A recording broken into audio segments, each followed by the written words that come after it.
Hey, what's up? It's Dominic D'Angelo of adfreeshows.com, SEScoops.com, and brassringmedia.com. Check it out, but you can see us. It's Robert Karplis, WD Creative _ish. Robert, how are you? Happy SummerSlam aftermath. It's good to be back, or relatively good to be back. And then I heard your intro, and I was like, But yeah, we have a lot of stuff to talk about. It is great to be back here, catching up with you all on the various things that are going on in the world of wrestling. I got to be honest, I have absolutely no idea what the title of this episode means. Is this a reference to something I'm missing? Oh, yes. What? Is. It's a Steely Dan reference. Bad I sneakers. hate you so much. Give me a Steely Dan. What do you MVP? He's the only other person I know in wrestling who talks about Steely Dan. No, we're not that old that we're throwing out Steely Dan references. Oh, yeah, we're that old, everybody. Let's say hi to some younger folks in the chat here. We got Alt Jade says, about time. I know, right? Ron Ward says, what do you guys like on your burgers? I'm going with sauteed onions and tartar sauce. That's an interesting combination. I didn't know if that was a Simpsons reference or what, but I like sauteed onions. That's pretty good on a burger. Yeah. Ketchup, mayo, cheese, maybe some bacon if we really want to make it kosher. Bacon. Johnny Disco using some inappropriate language, but S word. It's R&I. R&I is back. Wrestling Old Head says, I missed you guys and gal. Lots to talk about, and we only have 30 minutes. Jeff Henninger says, glad to see R&I back after some time off. Yeah, that was a long, unexpected time off, in part because Dominic Marie D'Angelo was in New Jersey for SummerSlam, representing Rumor and Innuendo. That's right, and I had tech issues. Look at this. This is Dominic D'Angelo of Ad Free Shows. Yeah. Oh, that's not my mic. Never mind. Oh, okay. I thought it was mine. Yep, that happened. Well, and Robert, well done. I'm here. I had to turn the camera off for a moment, but I am here still talking. But that way you don't go to because I don't want you going to the single screen instead of the split screen. Gotcha. Hate the split screen, so I'm here. Yes, I'm glad Charlotte Flair got a taste of what it's like to work with Dominic D'Angelo, the best producer in all of wrestling. I'm also glad that you survived your viewing of SummerSlam with your fellow hot tub attendees. Yes, that's right. I partied night 2 instead of going to SummerSlam. I watched it with Crowbar and Danny Doring from a hot tub with some libations and sensations, if you want another Steely Dan reference. Dudes in the hot tub. Dudes in the hot tub, hanging out. Man, that is yikes. I do love that it was like you couldn't have gone more random with people if you tried. Right? I was watching SummerSlam from a hot air balloon with Roadkill and above average Mike Sanders, so I get it. Hey, funny story. Roadkill bought me breakfast the next day. Wait, Roadkill and Danny Doring are still shoot friends? Yeah, oh, absolutely. Yeah, Roadkill wrestling is the best. How are we going to do this, Tom? Let's take it one step at a time here, Robert. We're going to start off with the John Cena face turn on SmackDown. Clearly a surprise. He's wearing the hat I wore that I bought, Jets hat style. But I don't know, Robert. What did you think of this quick pivot right before his biggest match of the year at this juncture with Cody Rhodes? All right, I'm gonna filibuster for a moment. Are you ready for this, Dom? I'm ready for a filibuster. I kind of feel like I should get the sponsorship out of the way first, because by the time I'm done filibustering, you might not have time left. But we all like Blue Chew. Blue Chew makes your dick real hard. We'll talk about it in a minute. But this John Cena face turn. Yes. I'm not allowed to curse on this show. I talked about it on Working Stiff on the Patreon, where I did curse extensively. This was by far, my dog is getting upset right now. That's how bad this is. This was by far one of the dumbest things I think I've ever seen, perhaps in the history of professional wrestling. This was the ultimate throwing everybody under the bus. Ooh, okay. So you teed up a really great story of where this could have gone. This could have been John Cena comes out on SmackDown. He's now smiling at the audience. He's saying, "Hey, I'm sorry, my bad." And they immediately start to boo Cody, and they immediately start to cheer John Cena, the man who just spent the last several months telling you, "You're all awful. You're terrible people. You're fickle. I've always resented you. I've always hated you. But now, because I smile at you for 30 seconds, now you love me and you reject Cody, the guy who lives and dies by everything you do." This felt like this was setting up the perfect swerve. It was a way to ensure that the SummerSlam match itself was going to be that Rock Hogan match that Cody and John had secretly wanted this whole time. So if the fans want to cheer John, they can cheer John. If they see through his act, they see through his act, and everybody's happy. But in the end, we were still going to get the evil, sinister John Cena. It never happened. Much like in Eurotrip, the girls never came. The girls never came. Instead of girls, it was Dwayne "The Rock" Johnson. So you got this weird match where you kept waiting for the other shoe to drop, and the other shoe never dropped in terms of a John Cena heel turn. This was literally just, "Hi, I'm John Cena, the actor. The character I was portraying, John Cena, just wasn't working. We've made a change creatively, and here's what we're going to do going forward." Asinine, insane. There is no way this was where this storyline was going. And ultimately, it feels like Dwayne "The Rock" Johnson decided he ain't going to show up. So you're in a quandary, you're in a quagmire. When you're doing this creatively, you control your characters. When you are dealing with wrestlers, you're sort of at the mercy of who's available and who's not available. Can you imagine? Marvel is always my touchstone when it comes to pop culture storytelling of the 21st centuries. But if all of a sudden in the middle of filming Endgame, Robert Downey Jr. was just like, "Yeah, I'm just not going to show up anymore. You come up with a new ending." Yeah. And then Thanos would just be like, "Man, I'm sorry I took all those stones. Everyone's back. Hey, come on back, everybody." That's literally what we got. So it's very hard to even watch that SummerSlam match and fully get what's going on because you kept waiting for something else to happen that never did. And instead, it was so narratively unsatisfying. So Cody, they tease, is he going to turn? Is he going to be evil? It's a no disqualification street fight. So nothing he was doing could have been perceived as evil. Nothing he was doing could have been perceived as a change in who he is as a person. It just made him look stupid every time he was pausing. So now you're in this situation where you have a world champion, a WWE undisputed champion in Cody Rhodes, who won the title in the most bizarre way possible. You have babyface John Cena, and then boom, here comes Brock Lesnar.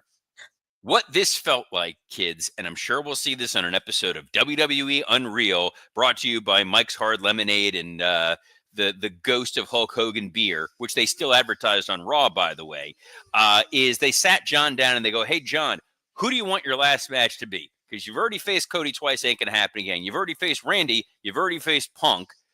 You can't fight Edge. Edge doesn't work here anymore. Can't fight Triple H. His heart will explode. Can't fight Batista. He's out making movies and he's weirdly skinny and it's odd to look at. We're not going to put you in there with a young guy because the Austin Theory match sucked eggs. You already fought Solo, and it's either Jacob Fatu or Braun Breaker. Neither one of them feel like big, huge last match things. Who do you want? Oh, let's go to the Vince McMahon route of in case of emergency, break glass, and let's bring in Brock Lesnar." So at the end of SummerSlam, you have people either talking about, boy, that John Cena babyface turn didn't make any sense, or boy, it's weird that Brock Lesnar's back when we're pretty sure he's part of a major lawsuit going on with Janelle Grant and Vince McMahon. Correct. And there's like, not only that, nobody's talking about Cody. You know, who? That's the big issue of it all. Before we venture into that Brock Lesnar discussion, let's also talk about SummerSlam itself. What did you think of the match between Cena and Cody overall, though? Just from a match perspective, a main event perspective. as far as a main event match, like they went all out. This felt like them doing a make good for the match that we had to sit through at WrestleMania. Mm-hmm. Right. So from that perspective, this was John Cena turning back the clock and giving you an old school John Cena match, which worked. Mm-hmm.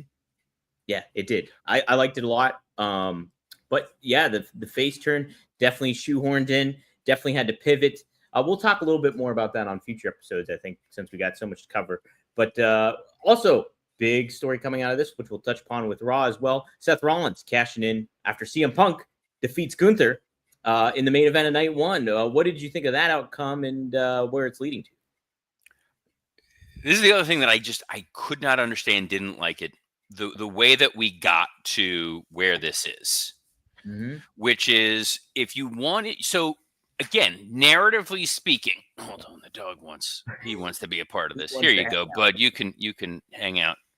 You can be a part of the show. Narratively speaking, you needed to get to the inevitable conclusion that we've been expecting for SummerSlam pretty much since the minute WrestleMania ended, which is at the end of SummerSlam, no matter who the champion is, Seth Rollins was going to cash in. And when Seth Rollins won a Money in the Bank, we're like, boom, here we go. We kept thinking it was going to be Sami Zayn. Instead, it was CM Punk. Great, fine, whatever. They needed to take Seth Rollins off the board. So they do this injury that felt too real and too legitimate, which is not a can of worms you want to open. You could have done the broader kayfabe injury. They're trying so hard to like work the smartest of smart marks that you're doing what WCW did to its own downfall. Right. Which is we're playing to a fraction of the audience. If Seth tweaked his knee during the LA Knight match and still gutted it out or whatever it may have been, or even, lost in a DQ, he could have gone out the next night on Raw, done the, hey guys, I gotta go away, but I'll be back. Fine. You could have had a post of he injured himself training at the gym or something like that, and then put into doubt.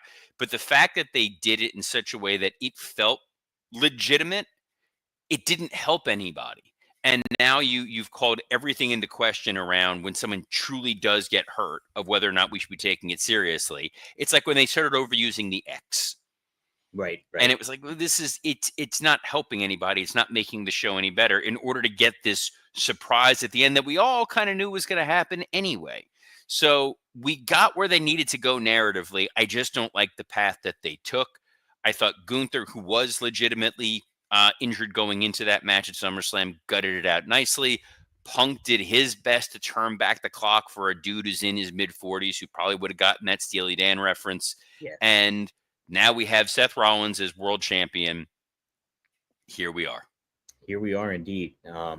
Yeah, Robert, I think I'm with you on the execution. It's a head scratcher in certain ways, but I really did like that match between Punk and Gunther. I thought it was a kind of old school, gritty, brutal kind of match. The finish was cool, I thought too, and it was a good setup. And then the cash in.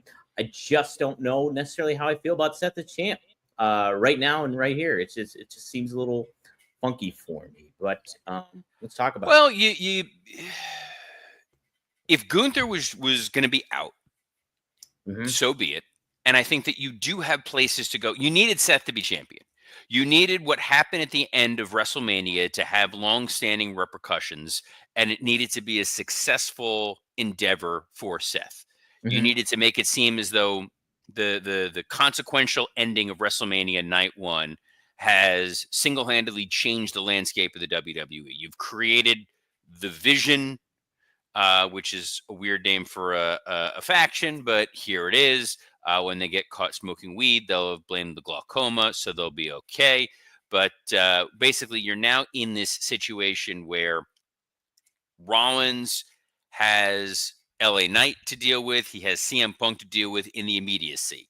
Are we going to get another triple threat at Clash in Paris as a way to pin LA Knight and cheat Punk out of a rematch? Probably. Then you've got Sami Zayn floating around, who is clearly poised to eventually be a world champion. So Sami chasing Seth is a compelling story.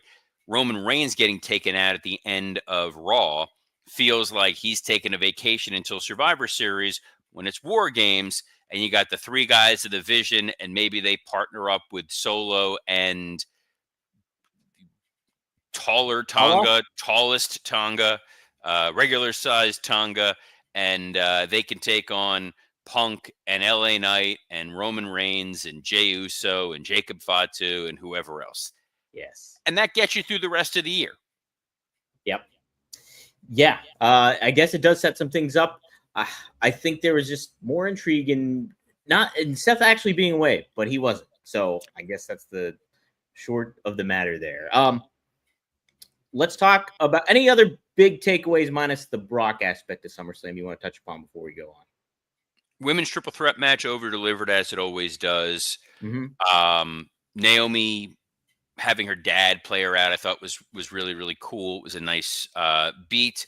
Wrestling Old Head says, as a Karrion Kross fan, it's not looking good for him unless he's going to SmackDown. I wanted to like Karrion Kross for a very long time. I've always sort of defended Kross. I think he's got a great look. I think he's got a great persona. I think as a person, he's a really good guy. He's a great promo. He looks like what you want as a pro wrestler. But I said last week on Working Stiff, previewing SummerSlam, I said, if you can't have a good match with Sami Zayn, you can't have a good match. And his match at SummerSlam was really lackluster. For a guy who's supposedly fighting for a contract renewal, and you need to give it your all with a dude who can wrestle literally anybody, like Jelly Roll had a better match. That match, for what it was, I was entertained by it, and I thought that worked made for sense. The mainstream. Yes. For the mainstream audience, it's like night one was clearly not the night for SummerSlam. Night two was, and it did not make a good case for why there should be two nights of SummerSlam going forward. Agreed. Narratively didn't need it. Creatively didn't need it. In-ring really didn't need it. Advertising-wise, they literally sold the rights to the camera, which I thought was amazing. The hard cam and the drone cam each had a sponsor. Bless you, Nick Khan, you soulless monster. That's what you want. It's awful. It's one of these things where it's like, how many more ads can they cram into this show? And guys, hey, if you're looking to cram your ads somewhere, can we recommend Blue Chew? Guys, enter the room dick first. Blue Chew isn't just a tablet, it's a cheat code for your crotch. Stronger, harder, longer lasting, like someone gave your downstairs a pep talk and a gym membership. Blue Chew is the original brand offering chewable tablets for better sex. This isn't just about performance, it's about legacy or third legacy. Give her group chat something to talk about. You know, when you lay it down, they're talking about how it gets up. Nothing makes you more of a legend than a little Blue Chew.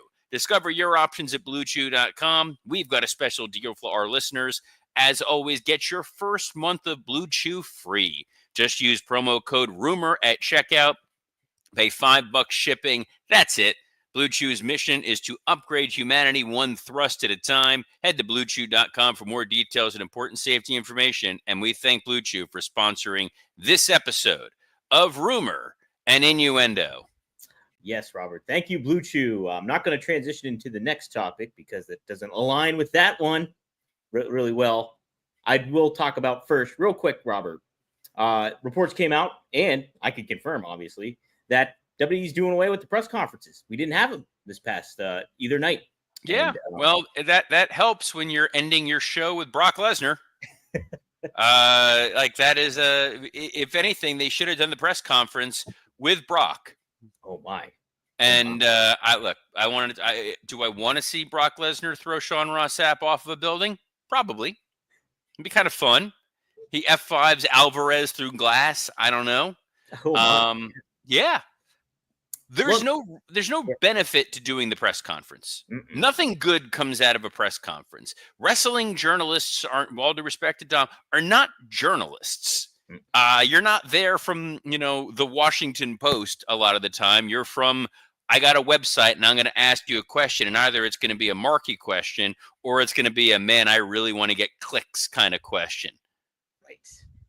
Like, will you wrestle Taylor Swift? What? That was a legit question. Did you ask Charlotte Flair that question? Oh my God, no. No. The press conferences it's guys either trying to get a gotcha moment, or they're asking suck up questions to get invited back and get free snacks. How were the free snacks in the press box? Catering wasn't too bad. They had black and white cookies, which are great. They're really good. Ooh, Mm. I do like a good black and white cookie. Speaking of an issue that's not black and white, I guess we got to talk Brock. We do got to talk Brock, Robert. Dude, Yes. I looked at, Marty You're- knows. He's you're going to hide. He's like, this is my moment to shine. Let's talk Brock. He's not used to me doing the show, so he's a little like, I want my attention. All right. What's going on here? Yeah, Robert. Brock returns. F5 John Cena. Obviously, still in the lawsuit from Janelle Grant. Michael Cole said on Raw that they confirmed that Brock would be returning weeks ago with Triple H and Nick Khan. But Janelle Grant's legal team happened to issue a statement as well following the aftermath of Brock's return. They said, for far too long, abuse was allowed to thrive under WWE's leadership. Instead of righting this wrong, WWE has done nothing to ensure those responsible are held accountable. This attempt to sweep misconduct under the rug will backfire. We look forward to a full set of facts, including those about Mr. Lesnar, coming out in court of law where they belong. But in the meantime, we refer you back to Janelle Grant's updated complaint, which outlines in detail the abuse she endured by McMahon and others who, while employed at WWE. Robert, another aspect of this too was that there's reports, according to Meltzer, that Brock was cleared by legal weeks ago. What do you think of all this? You put your attorney hat on. All the context to this. What is your thoughts in WWE moving forward with Brock Lesnar here? Janelle Grant's lawyer does not seem to be a very good lawyer. Uh-oh, really? In this instance. Okay. The Brock Lesnar sex trafficking allegations were always the biggest stretch within the confines of everything that's going on here. So obviously I have not seen the evidence that outside of what they would have publicly disclosed. So maybe they have a smoking gun somewhere. But essentially what you would have needed to have proven is that Brock knew that Janelle Grant was in a relationship being held essentially against her will and being forced to do things without her consent. And that Brock then said, hey, make her do something for me and send me this video. And if you do this and this alone, I will re-sign with the WWE. In which case you are getting a bargain for exchange by taking advantage of someone who's being held against their will and being forced to engage in explicit acts. That is what they are alleging. That is a big hill to climb. It's a click-worthy, a buzz-worthy kind of thing to throw out a name like Brock Lesnar and to throw something out there like sex trafficking because you're throwing everything against the wall to see if it sticks. But if you're going to do that, you damn sure better have the evidence to do so. Because if this winds up being not credible, everything else then becomes not credible. That's the biggest issue you run into. So by Brock now appearing on WWE TV, what this is now saying is we've looked into the Brock Lesnar stuff. We feel that there is no risk whatsoever. And we, as owned by a publicly traded company who have due diligence obligations to our shareholders, have cleared Brock of any and all wrongdoing in the sense that we are putting him back on TV in a very public way against John Cena. That is about as full-throated an endorsement of Brock is not liable as you possibly can get. So this really blows up in the face of the Grant people. Because if Brock was kept off TV, it's kind of like where there's smoke, there's fire. There must be something going on there that he's not on TV and they're not using him at all. Now that you're putting him out there in the biggest angle of the year, which is John Cena's retirement, are you going to do that if you think that he really did something? No. You know, again, Marvel world, the allegations against Jonathan Majors, they removed him as Kang. They completely redid all of their storylines. They threw out an entire movie. Right. So it really is, if WWE is playing Russian roulette here and just hoping that Grant's team is bluffing, boy, that's a big risk. But if they feel they've done their research and that Brock is clear, then in their world, Brock is clear. And this does kind of feel like the soft launch for, hey, maybe Vince will eventually wind up in some form back on TV. Because if this part is proven to be untrue, then perhaps everything Vince is saying is true. That this was just a consensual relationship between two people who seemingly loved each other, who were into weirdly deviant and borderline disgusting activities that were not necessarily illegal. And as Vince attests, her gripe was that she did not get fully compensated for an NDA and nothing further, of which he failed to disclose to shareholders, and he paid a fine. Yeah, well, that's interesting. So, like, all this could kind of almost be like WWE's vote of confidence in like what they feel about everything. Well, when it, at least for Brock, at the very least, I guess. It's definitely it's a bold move, Cotton. That's really where we're at with it right now, and it's why Janelle Grant's lawyers took a big risk. Originally, in the first complaint, Brock was not named, and they amended the complaint to specify that it was Brock Lesnar. And it's very similar to what you're seeing with the Blake Lively suit, where they decided to try to bring in Taylor Swift. Mm-hmm. And it's like, well, that's going to get you headlines, but boy, it better stick. The analogy that I used on Something to Sports Entertainment with, which should be up now for Working Stiff Patreon folks, is if you can say with a straight face, Vince McMahon should be charged as an accessory to murder because Chris Benoit murdered his wife and child due to CTE that was caused by bumps that he took in the ring, and that Vince knew that those bumps would lead to CTE, which would in turn lead to somebody going and murdering their family. And if in your mind you're going, that's a bridge too far, that's similar to the situation that was going on with Brock Lesnar. Based on the evidence we've been presented, if Grant's attorneys feel they have some sort of document, written text, email, something that is more concrete and substantial, boy, they better hope that they're right. Man, some wild, unexpected, and fascinating stuff here in the rules of WWE and law. Robert, I want to get a soundbite, the Law and Order soundbite, anytime you do a law thing. I need to do Please that. don't. No, because we'll get. Did you know that that's actually they filed protection for that little dun-dun? They have IP protection on it. I wonder if we'd get flagged for that, even though it's super short. I don't know. Look, if we're worried about getting flagged, maybe we stop playing other sound bites. That's true. Hey, look, we only got like a minute to talk about Raw. That's pretty much all the time you need. LA Knight as a main event, unadvertised for the world title. That's kind of what they think of him. Yeah, he's a fake main eventer. It was a way to get a world title match on the Raw after SummerSlam to get some degree of buzz. They were like, yeah, that can't main event a PLE.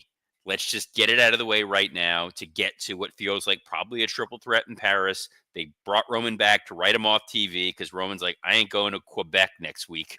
I ain't going to Quebec. That ain't happening. That don't work for me.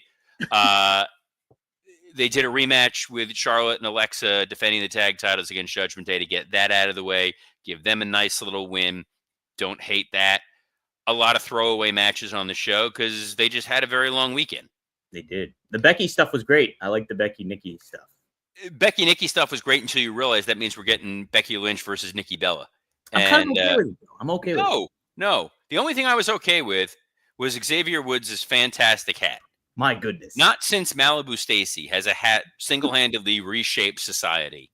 And I'm here for it. I'm here for Penta wearing the hat. I'm here for whoever edited that video online to turn it into Mortal Kombat. Oh my God. Which was spectacular.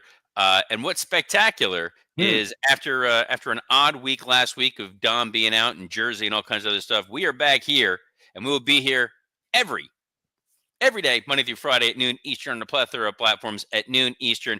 Quick programming note, Justin Barrasso, who normally joins us on Wednesday, will be joining us on Friday of this week. So little programming note for you there, but we will still be plugging along tomorrow. Speaking of plugs, we got to plug our friend and guest host, Kevin Kellum. Yes. Has his comedy special taping. His taping is for his album this Saturday.